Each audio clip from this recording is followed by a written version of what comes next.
the church has often been renewed by different forms of small groups, people coming together to pray or to do Bible study. What I think is unique about a common rule of life is we're saying out loud together, this is what we intend to pursue. And we're making a real commitment to the practices in the rule, but also to each other, which means that we're bearing each other's burdens. It's less about me as an individual achieving something or becoming the very best possible version of myself, and it's more about how together we grow more into the body that Christ has made us to be.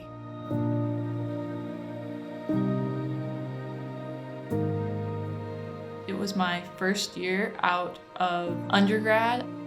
I had a plan. I thought I was going to teach for the rest of my life, and it became clear to me pretty quickly. Life was not going to go the way I expected it to. I had been kind of going off of this supposition that if I make the right choices in life, everything's going to turn out well, treating God as the one who would reward me if I was kind of behaving well. That didn't work out.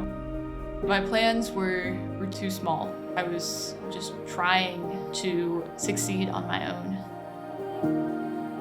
Whether you're a recent college grad who has a lot of flexibility in time, or you have a bunch of commitments, work and family, a common rule can be for you. And in fact, I think the busier that life is, and the more it feels like it's out of control, the greater a gift it can be to join a community committed to certain practices for a time together. And in that sense, the Brazos Society's rule is for anybody that wants to grow. Spiritual direction in Brazos Fellows was life-changing. It helped me engage in some of the more relational aspects with God, and particularly coming to believe that I am beloved by God in a particular way. It changed everything in my life because instead of me needing to have a perfect resume, it meant I could stop striving. And there's just a deep security in that. Thou openest thine hand and fillest all. This is the sort of thing that people in our church have been longing for.